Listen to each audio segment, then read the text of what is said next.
బంగారు నిధి ఎక్కడో మట్టి పొరల్లోనో గుహల్లోనో ఎవరికీ కనిపించకుండా ఉండి అందరినీ మురిపిస్తూ ఆకర్షిస్తూ దాగుడు మూటల్లో ఆడుతుంటుంది.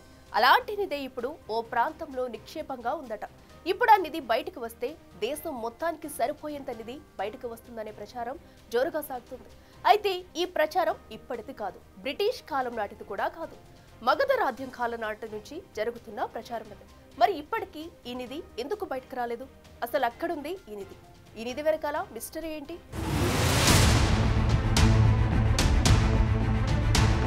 ట్రెజర్ హంట్ ఓ ఇంట్రెస్టింగ్ సబ్జెక్ట్.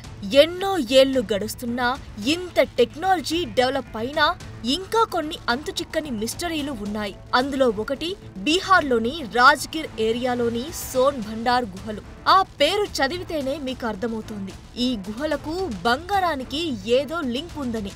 అంతేకాదు, ఈ గుహలకు మనకు తెలిసిన మరో పేరుకు కూడా లింక్ ఉంది. అదే బింబిసారుడు. కళ్యాణ్ రామ్ నటించి మంచి హిట్ కొట్టిన మూవీ పేరు కూడా బింబిసార.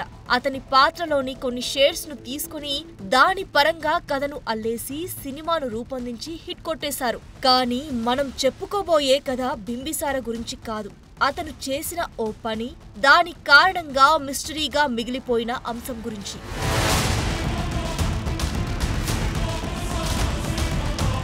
భారత్ అంటేనే ఓ సుసంపన్నమైన దేశం. పూర్వకాలంలో మన దేశాన్ని పాలించిన రాజులు అత్యధిక సంపన్నులు.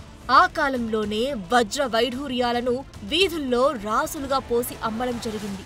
మామూలుగా మార్కెట్లలోనే ఈ పరిస్థితి ఉంటే కీలక సామ్రాజ్యాలను పాలించిన రాజుల సంగతి ఏంటి మరి? అలాంటిది ఉత్తర భారతదేశంలో మొట్టమొదటి సామ్రాజ్యమైన మగధను స్థాపించిన చక్రవర్తి బింబిసారుడి దగ్గర మరింత ఉండాలి. 15 ఏళ్ల వయసులోనే ఓ గ్రామాధిపతిగా సింహాసనాన్ని అధిష్ఠించిన బింబిసారుడు ఆ తర్వాత ఏకంగా మగధ సామ్రాజ్యాన్ని అంతకంతకు విస్తరించి ఓ చక్రవర్తిగా మారాడు. అలాంటి బింబిసారుడు తన దగ్గర ఉన్న అపార సంపదను శత్రువులకు చిక్కకుండా కొన్ని జాగ్రత్తలు పాటిస్తూ దాచాడని చరిత్ర చెబుతోంది.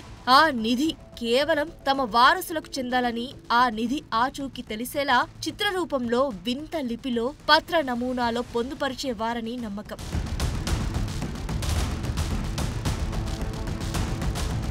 నిజానికి బింబిసారుడు మాత్రమే కాదు, అనేక మంది రాజులు ఇదే విధానాన్ని ఫాలో అయ్యారు. అందుకే భారత్లో అనేక చోట్ల నిధి నిక్షేపాలు బయటపడ్డాయి. కానీ ఇప్పటికీ అనేక నిధి నిక్షేపాలు ఉన్నాయని తెలిసినా వాటిని చేరుకునే మార్గం లేక అలాగే మట్టి పొరల్లోనో గుహల్లోనే మిగిలిపోయాయని నమ్ముతారు. అందులో ఒకటి సోన్ భండార్ గుహలు.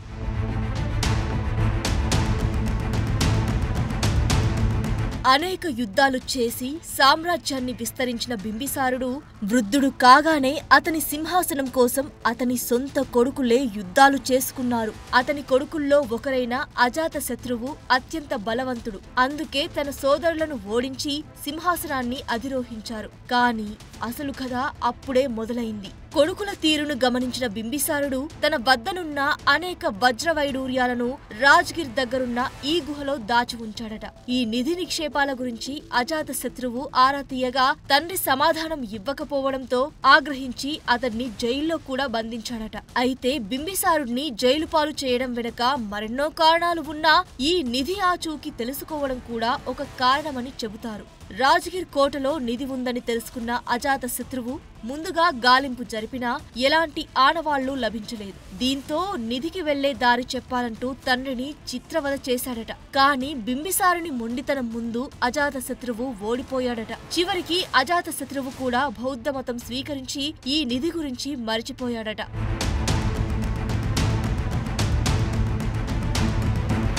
కానీ ఇప్పటికీ ఈ నిధి ఆ గుహలోనే ఉందని నమ్మేవారు అనేకం. మీరు ఇప్పుడు గుహ దగ్గరికి వెళ్లినా, గుహలోకి వెళ్లినా వెంటనే నిధికి కాపలా కాస్తున్న సైనికుల గది ఉంటుంది. అనంతరం నిధిని చేరుకోవడానికి ఒక మార్గం కనిపిస్తుంది. అక్కడ ఒక తలుపు.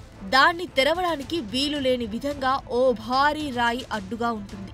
అంతేకాదు, ఆ రాయిపై శంఖం గుర్తు ఉంటుంది. దీనిపై తలుపు తెరిచే విధానం ఉందని నమ్ముతారు. అయితే గుహలోనికి వెళ్లే దారిని బింబిసారుడు తాను మరణించడానికి ముందు ఎవరికీ అర్థం కాని విధంగా ఇలా లిపిలో చెక్కించినట్లు అక్కడి శాసనాలు ద్వారా తెలుస్తోంది. ఈ లిపిని చదవడంలో విజయం సాధిస్తే నిధిని చేరుకోవచ్చట.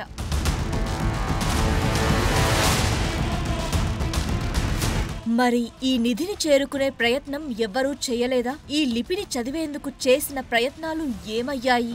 ఈ నిధిని చేరుకోవాలంటే చేయాల్సిన సాహసమేంటి? ఈ నిధికి సంబంధించిన మరో కథేంటి?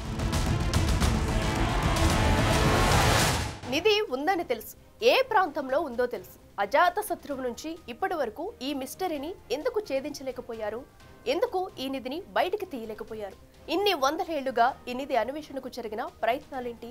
అసలు ఏ ఒక్కరు కూడా ఎందుకు సక్సెస్ కాలేకపోతున్నారు? ఇదే విషయంపై ఫోకస్ చేస్తే మరిన్ని వివరాలు వెలుగులోకి వచ్చాయి. ఆ వివరాలేంటో ఇప్పుడు చూద్దాం.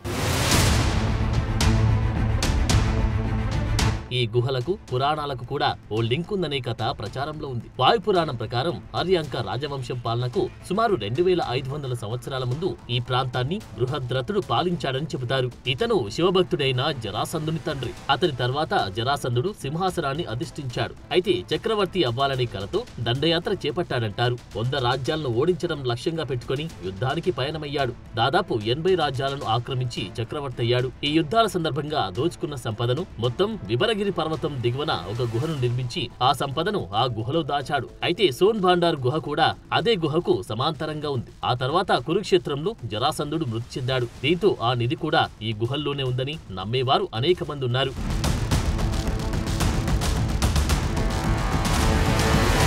ఆ కాలం నుంచి నేటి వరకు ఈ నిధిని వెలికి తీయాలని ప్రయత్నించిన వారు అనేకం. కానీ సక్సెస్ అయిన వారి సంఖ్య మాత్రం 0. బ్రిటిష్ కాలంలో ఈ నిధిని వెలికి తీసేందుకు చాలా ప్రయత్నాలు జరిగాయి. ఆ సమయంలోనే ఈ గుహలు 4వ శతాబ్దానికి చెందినవని అధికారికంగా తేల్చారు. ఈ గుహల్లో విష్ణుమూర్తి విగ్రహాన్ని కూడా కనుగొన్నారు. ఇది జైన మతానికి చెందినదిగా గుర్తించారు. వైరదేవుడు అనే ముని ఈ గుహలను ఏర్పాటు చేశాడని శాసనాల్లో ఉన్నట్టు తేల్చారు.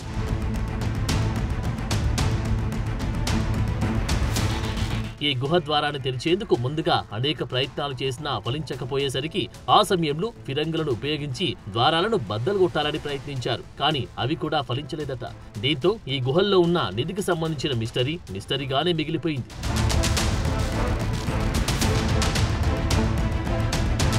ఆ తర్వాత చాలా మంది నిధులను శోధించేవారు కూడా ప్రయత్నాలు చేశారు. కానీ ఫలితం మాత్రం శూన్యం. చరిత్రకారులు, నిపుణులు ఎందరో వచ్చారు. దీని రహస్యాన్ని ఛేదించే ప్రయత్నం చేశారు. అయినప్పటికీ ఫలితం లేకుండా పోయింది. ఇప్పటికి కూడా ఆ నిధి ఆ గుహలోనే ఉందని సోన్భండారం ద్వారా తెలిస్తే యావత్ దేశం బంగారుమయం అవుతుంది అనడంలో ఎలాంటి సందేహం లేదంటారు కొందరు. దేశం రూపురేఖలే మారిపోతాయంటారు మరికొందరు.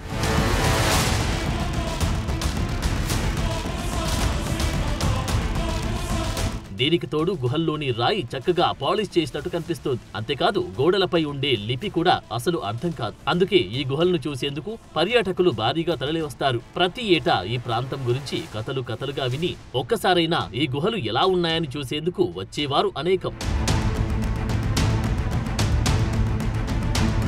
అయితే ఇవన్నీ కట్టుకథలే అని అనేవారు మరికొందరు. నిజంగా నిధి నిక్షేపాలే ఉండి ఉంటే ప్రభుత్వాలు అత్యాధునిక టెక్నాలజీని ఉపయోగించి వెలికి తీసేవారని వాదిస్తున్నారు. ఏదేమైనా సోన్భండార్ గుహ ఇప్పటికీ అనేక రహస్యాలను తనలో ఉంచుకుంది. బంగారాన్ని కూడా దాచుకునే ఉంటుందనే నమ్మకం కొందరిది. కానీ వాదించేవారు మరికొందరు. ఏదేమైనా సోన్భండార్ కథ మాత్రం అప్పటి నుంచి ఇప్పటి వరకు ఓ మిస్టరీ విషయమే. ట్రెజర్ హంటర్స్ కు ఇంట్రెస్టింగ్ సబ్జెక్టే.